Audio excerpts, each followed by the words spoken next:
तो आइए हम शुरू करते हैं पास्ट इंडेफिनिट टेंस से।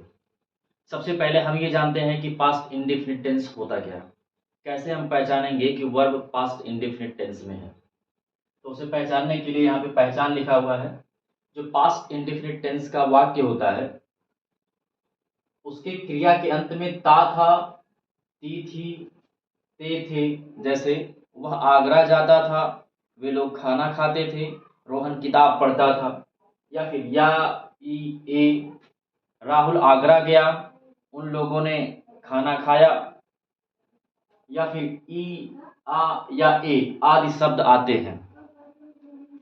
तो जब ये सब शब्द अंत में आएंगे बाकी की क्रिया के, तो हम समझ जाएंगे कि वाक्य पास्ट इंडेफिनिट टेंस में है। जैसे यहाँ देखिए, वह प्रतिदिन विद्यालय जाता था, जाता था, ता था, पास्ट इंडेफिनिट टेंस हो गया। शिकारी ने जंगल में शेर का शिकार किया, अंत में या आया, तो समझ जाएंगे कि पास्ट इंडेफिनिट टेंस में है। वे लोग आगरा गए, अंत में ए आया। देखिए, तो हम समझ जाएंगे कि ये पास्ट इंडेफिनिट टेंस में है। आइए अब जानते हैं पास्ट इंडेफिनिट टेंस का हेल्पिंग वर्ब क्या होता है। हेल्पिंग वर्ब होता है डिड। लेकिन ये बात ध्यान में रखना है कि पास्ट इंडेफिनिट टेंस के अफर्मेटिव सेंटेंस में हेल्पिंग वर्ब के रूप में डिड नहीं लगता है। यानी अफर्मेटिव सेंटेंस में हम डिड नहीं लगाएंगे। तो क्या करेंगे इसमें, यानी कि अफर्मेटिव सेंटेंस में वर्ब का सेकंड फॉर्म प्रयुक्त होता है। यानी सब्जेक्ट के बाद वर्ब का सेकंड फॉर्म लगाएंगे। सब्जेक्ट के बाद हेल्पिंग वर्ब हम नहीं लगाएंगे अफर्मेटिव सेंटेंस में, सब्जेक्ट के बाद वर्ब का सेकंड फॉर्म लगा देंगे। और बाकी सेंटेंसेस में, यानी नेगेटिव इंट्रोगेटिव या इंट्रोगेटिव नेगेटिव सेंटेंस में डिड का प्रयोग जब होता है तो डिड के साथ वर्ब का फर्स्ट फॉर्म प्रयुक्त होता है। इतनी बातें दिमाग में रखनी है। आइए अब जो है हिंदी वाक्यों को इंग्लिश में ट्रांसलेट करते हैं। यहाँ पे लिखा हुआ है। तो सबसे पहले हम जो अफर्मेटिव सेंटेंस होगा उसके वाक्य को, जो हिंदी के वाक्य होंगे उसको इंग्लिश में ट्रांसलेट करना सीखेंगे। देखिए, सबसे पहले हम लिखेंगे सब्जेक्ट, वर्ब का second form object, other verb. अब चूंकि पास्ट इंडेफिनिट टेंस के अफर्मेटिव सेंटेंस में हेल्पिंग वर्ब नहीं लगता है, इसलिए सब्जेक्ट के तुरंत बाद यहाँ पे वर्ब का सेकंड फॉर्म आ जाता है। तो आइए शुरू करते हैं। वह प्रतिदिन विद्यालय जाता था। अब इसमें सबसे पहले सब्जेक्ट लिखेंगे, तो सब्जेक्ट है वह। अब वर्ब का सेकंड फॉर्म जाता था, गो मतलब होता है जाना, तो गो का सेकंड फॉर्म वेंट। विद्यालय तो टू स्कूल, SCHOOL। प्रतिदिन डेली। कोई भी सेंटेंस होगा इस तरह से आप उसको जो है इंग्लिश में ट्रांसलेट कर सकते हैं। शिकारी ने जंगल में एक शेर का शिकार किया। अफर्मेटिव सेंटेंस सबसे पहले सब्जेक्ट। सब्जेक्ट वो होता है जो काम को करता है। शिकार किया, ये काम हुआ और शिकार करने का काम कौन किया? शिकारी। तो शिकारी होता है the Hunter, HUNTER, the Hunter. अब वर्ब का सेकंड फॉर्म, शिकार करना होता है हंट मतलब, तो सेकंड फॉर्म हो जाएगा हंटेड। तो the hunter hunted, HUNTED, hunted. एक शेर का, तो ए लायन। जंगल में, in the forest, in the forest.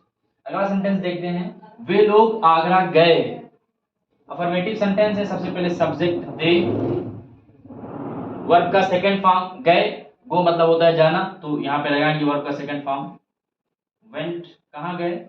Agra, तो टू आगरा। इस तरह से कोई भी वाक्य होगा पास्ट इंडेफिनिट टेंस का, अफर्मेटिव सेंटेंस का, तो इस स्ट्रक्चर के द्वारा आप उसे बड़े आसानी से हिंदी से इंग्लिश में ट्रांसलेट कर सकते हैं। जैसे मोहन ने एक पत्र लिखा, तो सबसे पहले सब्जेक्ट मोहन, वर्ब का सेकंड फॉर्म राइट, रोट होता है सेकंड फॉर्म, तो मोहन रोट ए लेटर।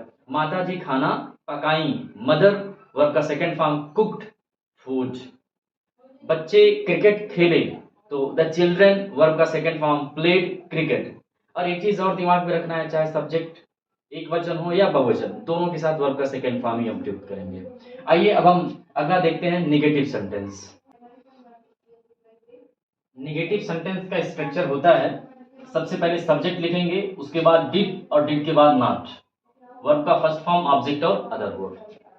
इस स्ट्रक्चर के सारे इन वाक्यों को हम बड़े आसानी से इंग्लिश में ट्रांसलेट कर पाएंगे। आइए देखते हैं। सबसे पहले जो वाक्य लिखा है कि माता जी खाना नहीं पकाई, हमें लिखना है सबसे पहले सब्जेक्ट, और सब्जेक्ट क्या है? माता जी, यानी मदर, MOTHER, मदर।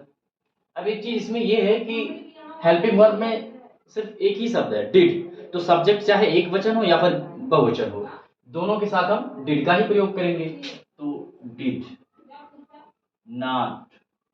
वर्ब का फर्स्ट फॉर्म काम कौन सा होगा? पकाई, पकाने का। तो कुक मतलब होता है पकाना, कुक। क्या? फूड। तो mother did not cook food. अगला सेंटेंस है राहुल एक पत्र नहीं लिखा। नहीं है तो निगेटिव सेंटेंस हो गया। आ की मात्रा हमने ऊपर पहचान लिखा था ना पहले ही कि अंत में आ जाए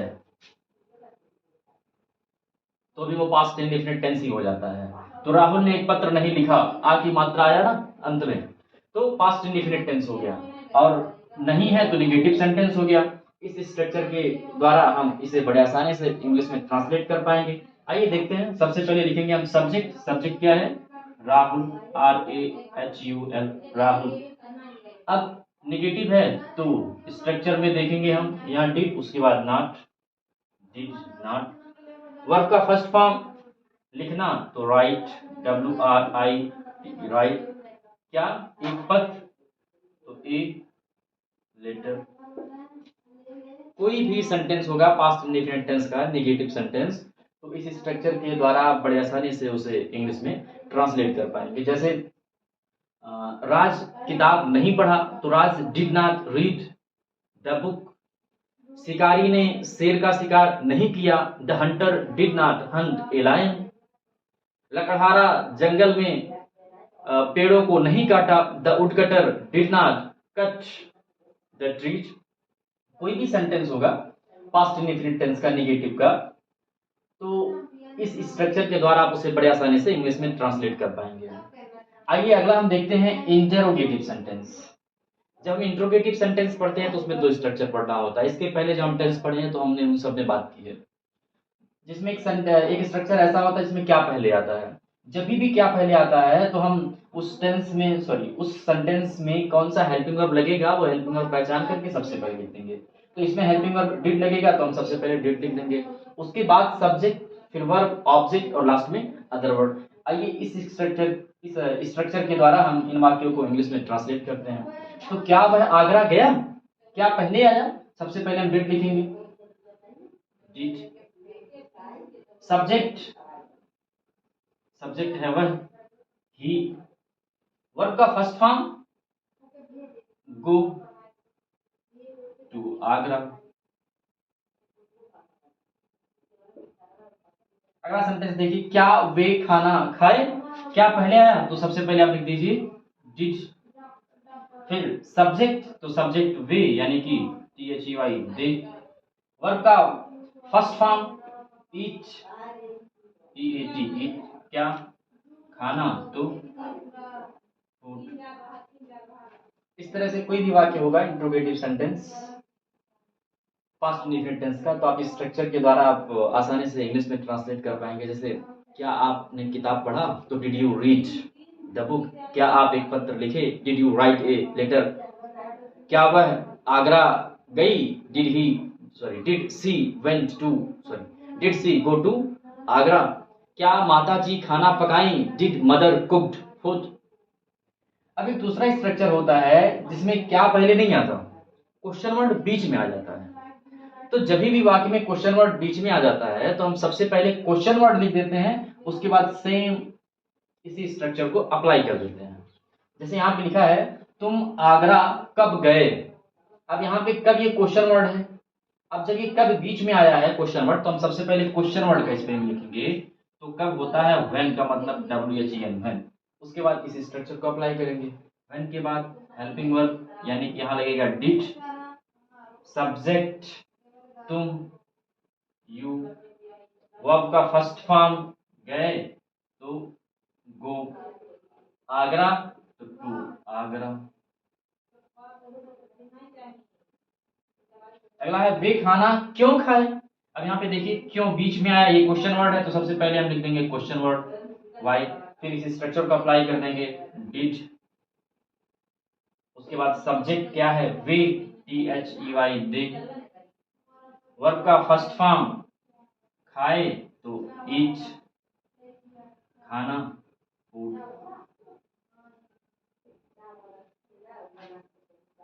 तुम किताब कब खरीदे, when did you buy the book.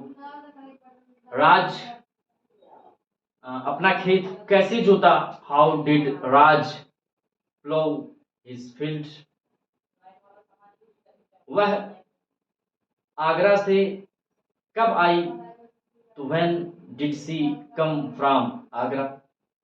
कोई भी सेंटेंस होगा आप इन स्ट्रक्चर्स के द्वारा बड़े आसानी से इंग्लिश में ट्रांसलेट कर पाएंगे। आइए हम अगला देखते हैं, इंट्रोगेटिव नेगेटिव सेंटेंस।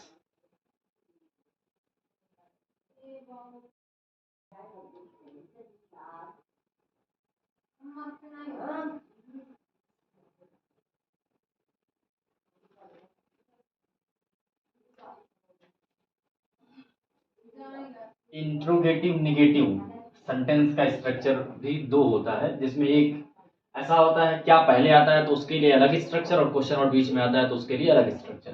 क्या पहले आया तो वही डिड पहले कर देंगे, सब्जेक्ट के बाद नॉट लगा देंगे, बाकी वही इंट्रोगेटिव का जो स्ट्रक्चर था वही अप्लाई कर देते हैं। यहाँ लिखा भी है वर्ब का फर्स्ट फॉर्म ऑब्जेक्ट, उसके बाद अदर वर्ड। जैसे क्या उन लोगों ने अपना गृह कार्य पूरा नहीं किया, क्या पहले आया, नहीं भी है, तो हो गया इंट्रोगेटिव नेगेटिव सेंटेंस। इस स्ट्रक्चर को अप्लाई करेंगे यहाँ पर। तो सबसे पहले लिखेंगे हम डिड, सब्जेक्ट उन लोगों ने, दे। नेगेटिव भी है तो सब्जेक्ट के तुरंत बाद नॉट। वर्ब का फर्स्ट फॉर्म पूरा किया तो कंप्लीट, COMPLETE कंप्लीट। क्या अपना गृह कार्य, तो दे के लिए अपने की अंग्रेजी दियर होता है, THEIR दियर वर्क। अगला सेंटेंस है क्या राजपत्र नहीं लिखा, तो क्या भी है नहीं भी है, इंट्रोगेटिव नेगेटिव सेंटेंस है। अंत में आ की मात्रा आया तो हम समझ गए कि पास्ट इंडेफिनिट टेंस है। आइए देखते हैं। सबसे पहले हम लिखेंगे डिड, सब्जेक्ट राज, नेगेटिव है तो सब्जेक्ट के तुरंत बाद नॉट। वर्ब का फर्स्ट फॉर्म लिखना तो राइट, WRI राइट। फिर ऑब्जेक्ट क्या लिखा, एक पत्र, ए लेटर। बहुत आसान है सर, आप पढ़ते जाइए और उम्मीद है कि आपको समझ में भी आ रहा होगा। देखिए अगला देखते हैं। जब भी क्वेश्चन वर्ड बीच में आए ना तो सबसे पहले हम क्वेश्चन वर्ड ही लिख देते हैं। देखिए उन लोगों ने अपना गृह कार्य पूरा क्यों नहीं किया, तो जब भी क्वेश्चन वर्ड बीच में आता है तो हम सबसे पहले क्वेश्चन वर्ड लिख देते हैं, उसके बाद इंट्रोगेटिव नेगेटिव सेंटेंस है तो इसी स्ट्रक्चर को अप्लाई कर देते हैं बस। तो क्यों बीच में आया, तो सबसे पहले हम लिखेंगे question word why did, subject उन लोगों ने, दे, सब्जेक्ट के बाद नॉट, वह फर्स्ट फॉर्म पूरा करना, COMPLETE, ऑब्जेक्ट पूरा किया क्या, अपना गृह कार्य, तो फिर दे के लिए अपने की अंग्रेजी दियर, THEIR दियर, गृह का होमवर्क। अंत में क्वेश्चन मार्क, होमवर्क का स्पेलिंग है HOMEWORK। अगला है वह किताब कब नहीं पढ़ता था, तो क्वेश्चन वर्ड बीच में आया कब, सबसे पहले हम उसी का स्पेलिंग लिख देंगे व्हेन। इस स्ट्रक्चर को अप्लाई कर देंगे डिड, सब्जेक्ट वह तो ही, सब्जेक्ट के बाद नहीं भी है तो हम लिखेंगे नॉट। वर्ब का फर्स्ट फॉर्म रीड, किताब तो a book. When did he not read a book? इस तरह से आपने कंप्लीट पास्ट इंडिफिनिट टेंस का अभी अध्ययन किया। उम्मीद है आपको समझ में आया होगा, और अगर इसमें कोई चीज़ समझ में नहीं आई तो आप कमेंट बॉक्स में कमेंट करके बता सकते हैं, और मैं पूरी कोशिश करूंगा कि आपको बेहतर तरीके से और समझा पाऊँ।